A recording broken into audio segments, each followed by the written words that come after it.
Let's return to This Week in America. Here's your host, Ric Bratton.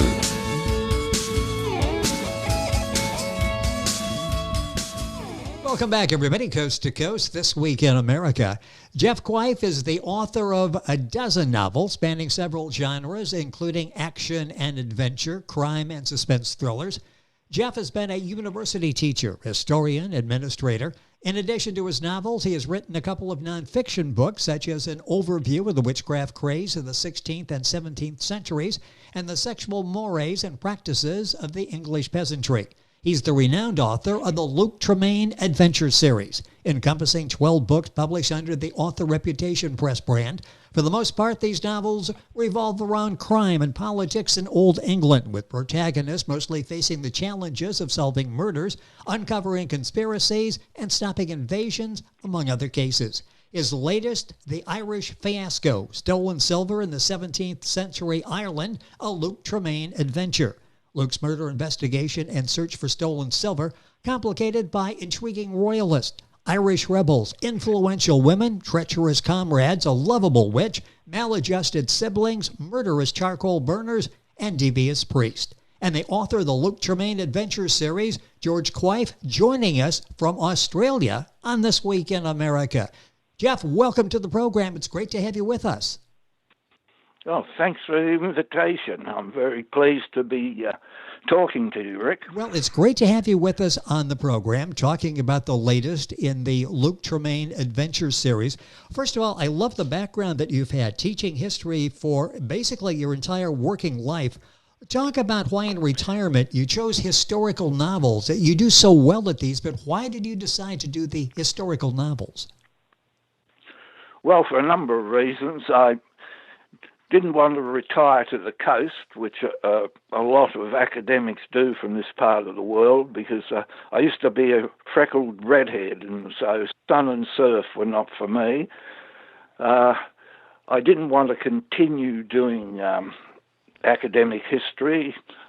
I couldn't play chess or bridge, so to keep the Alzheimer's away, and I wanted to stay with history, I thought what I discovered when I was teaching was that while history as an academic subject was declining, history as a popular novels in TV and films was expanding greatly.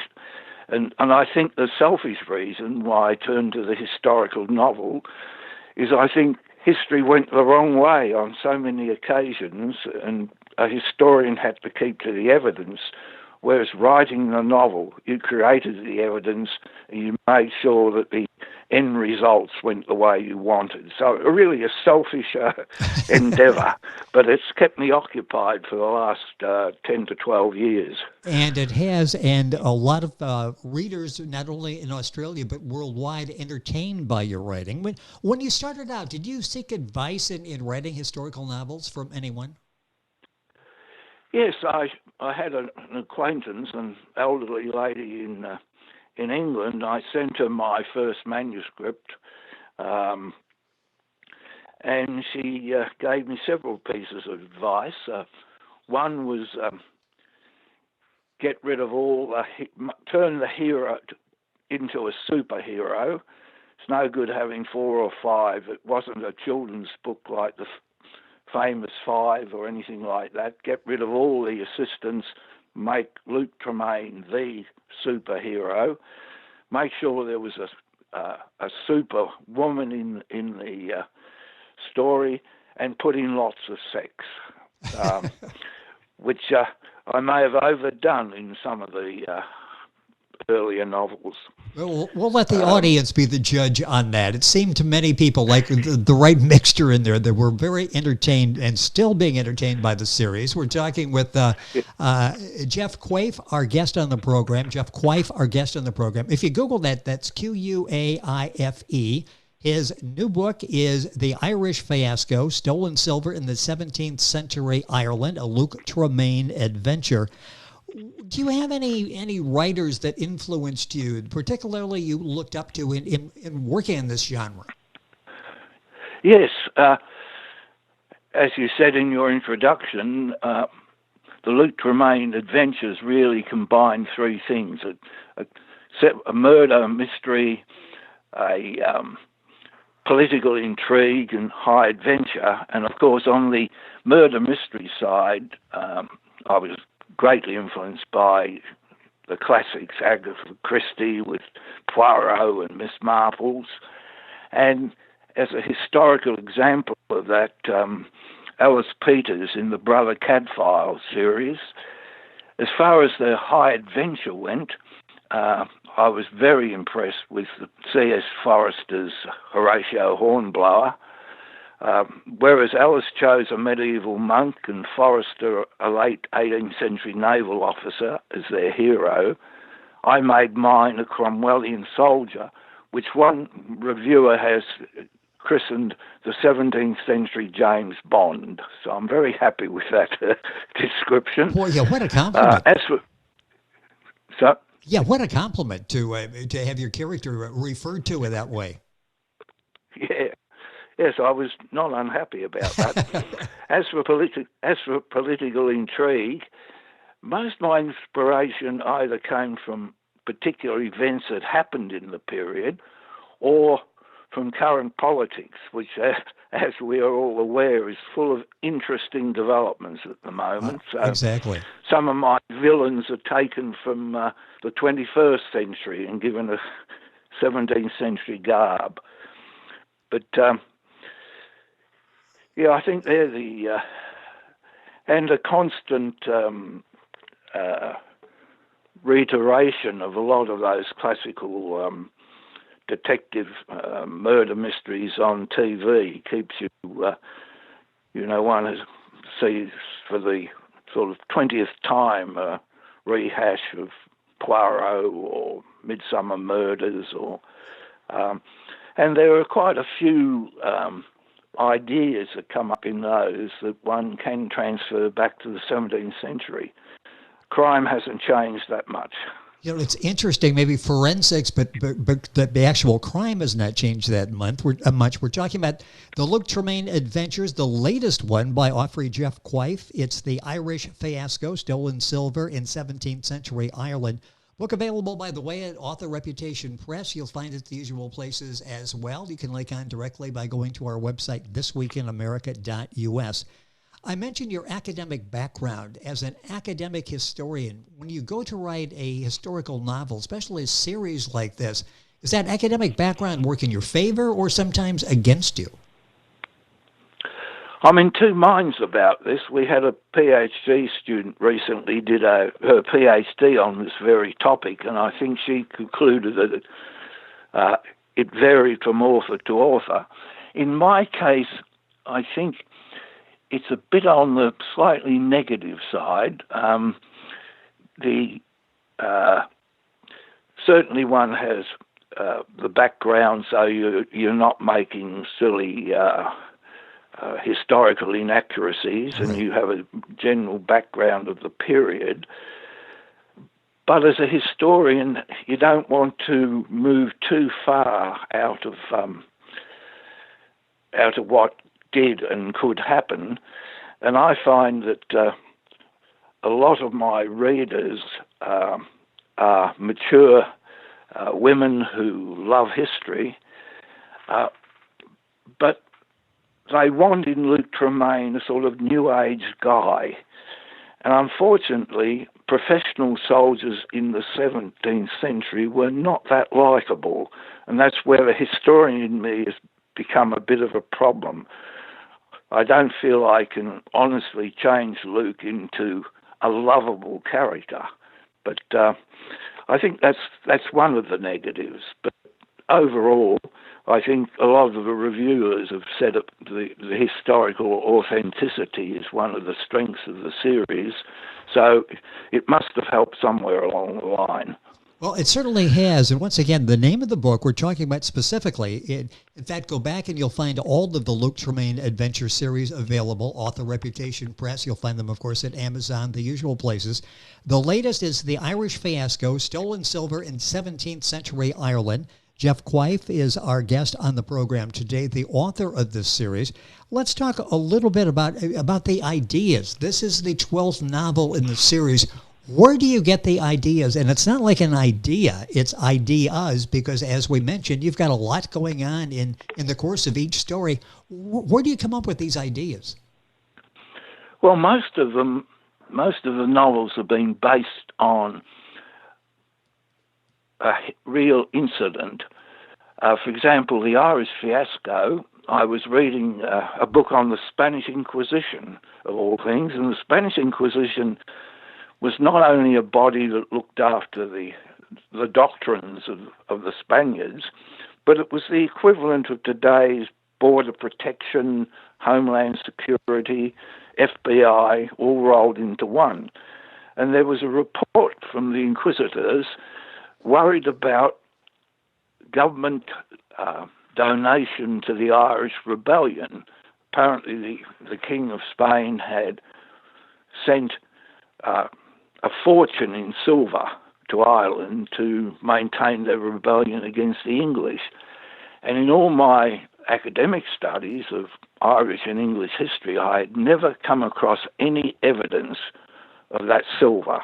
And so that created the idea in my mind, what happened to that silver? Now, I think that the historical answer is the ship with it sank in the Bay of Biscay, but that doesn't make a good story. So the Irish Fiasco explains what really happened to that Spanish silver, which turned the course of English-Irish relations.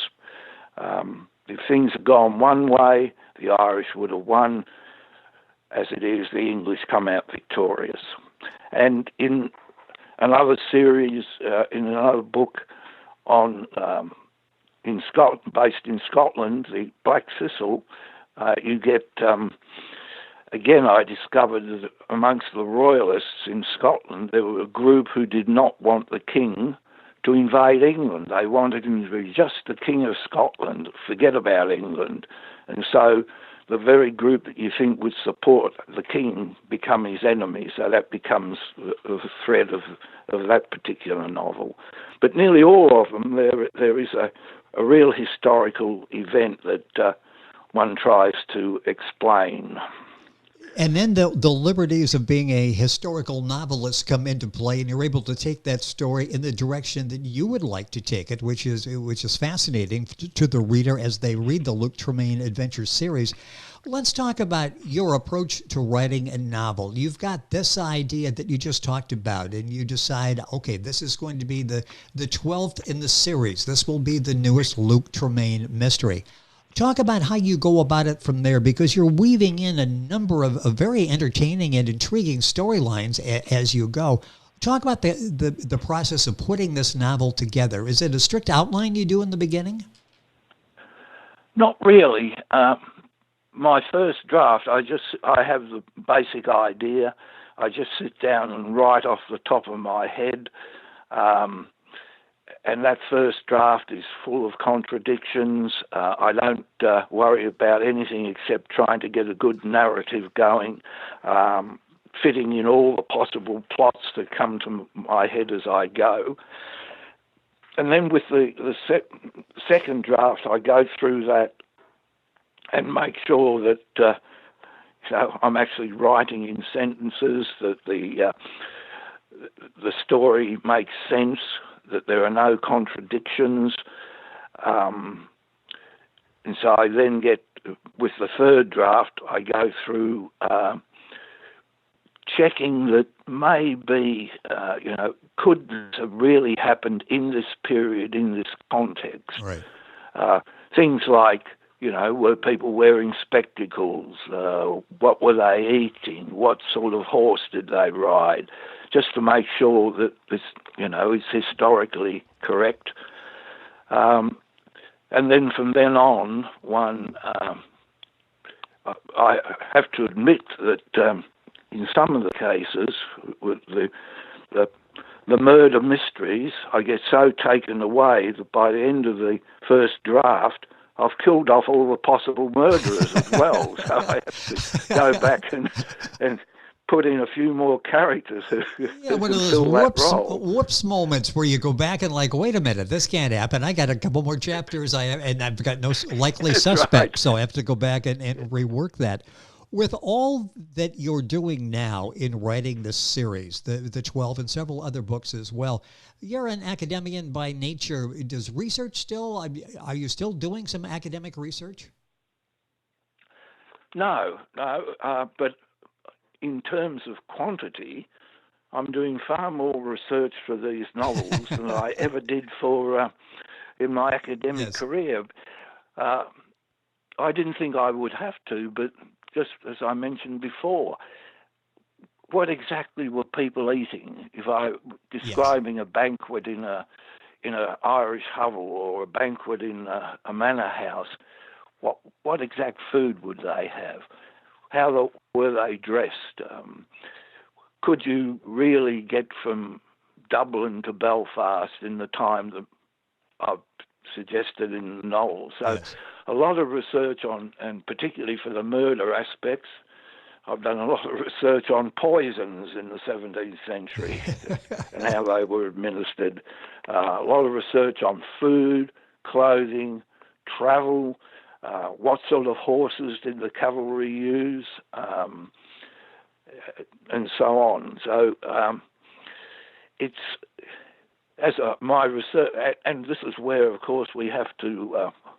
It gets a lot of criticism. The internet has made it easy. I mean, most of the information I need now, and a lot of the primary sources, I can find on the internet. Saving, a lot of trips to the library to do the research on this. That's right, yeah.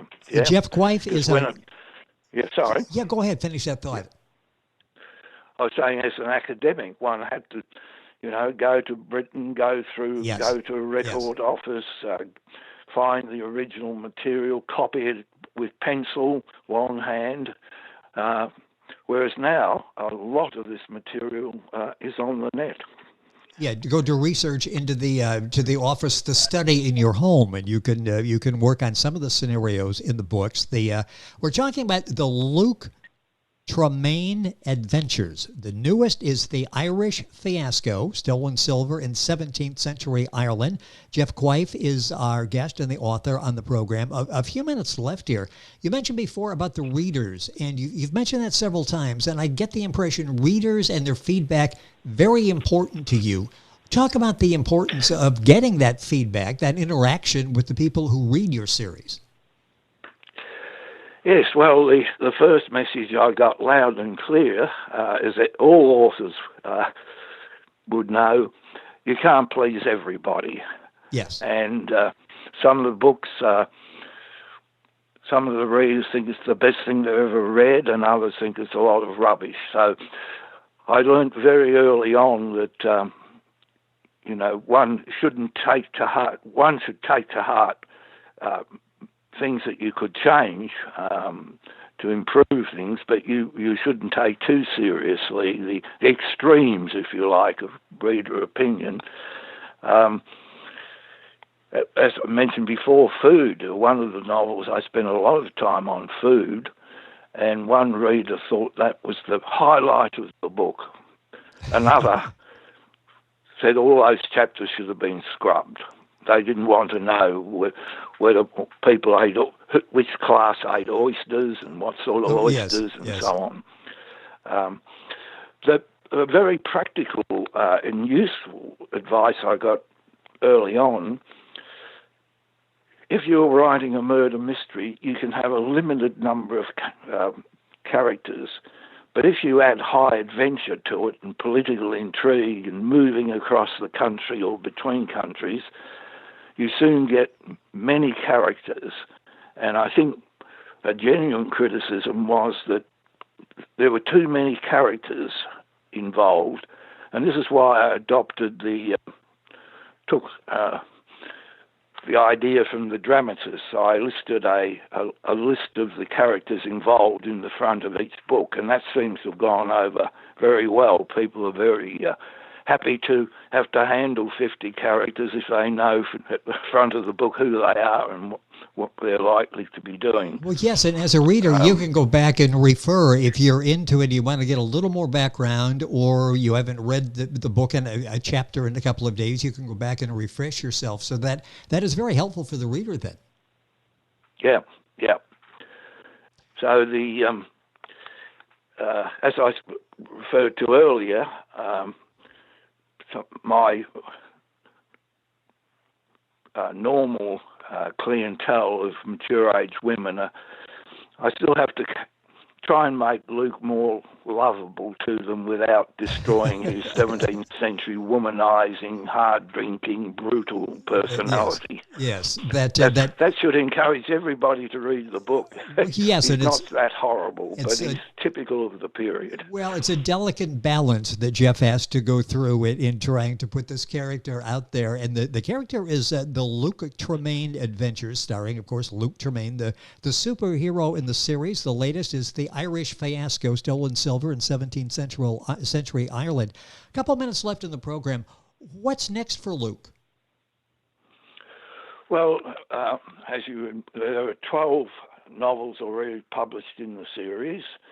There are 2 more sitting on my desk here, ready for a final review before I send them off. And just before you rang, I was starting on the 15th novel. So I'm taking Luke Tremayne through from the Irish Fiasco in 1648 every year till probably the middle 1660s, so that each book sort of is a year and a different place. I mean, the series covers Ireland, Maryland is the only one set in the States at the moment, but I think Luke might have to go back to Massachusetts in the 16th book. Scotland, London, France, Somerset, Wales, the Medway, Islamic North Africa, Portugal, and the Medway in Yorkshire. So it covers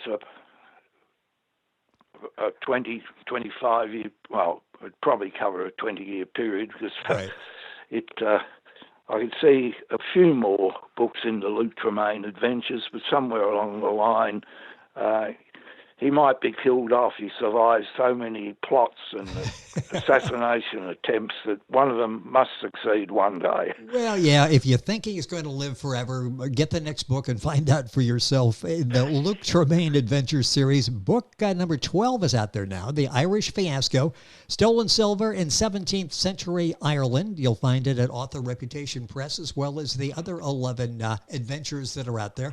Amazon, the usual places, link on by going to our website, thisweekinamerica.us. With us from Australia on the program today is the author Geoff Quaife. If you're Googling it, that's Jeoff, and Quaife is Quaife. Go to our website, thisweekinamerica.us. We've done that for you. We'll just give you the link there. You can go directly to Author Reputation Press and get information. Geoff, a pleasure having you with us on the program. Fascinating conversation. You've got many more books in the works. We'd like to have you come back on and talk about that. Thank you for sharing some time with us on the program today. Well, thanks very much for having me. It's been very delightful. It has Thanks been. Again. It is our pleasure. The Irish Fiasco, Stolen Silver in 17th Century Ireland, a Luke Tremayne adventure by our guest on the program, Geoff Quaife. The book's available at Author Reputation Press. Find out all about it at thisweekinamerica.us. Back on today's program after these messages. This Week in America is online. You can visit our website, thisweekinamerica.us. Scott Pinkerton, associate producer of This Week in America. Jay Anderson, segment producer. Ben Watson, webmaster. Otto Bechet, director of engineering and TV production. This Week in America produced and is a trademark of Blue Funk Broadcasting, LLC. For information on all of our guests and to listen to this week's show, our website again at thisweekinamerica.us. And I'm Sean Bratton, executive producer of This Week in America.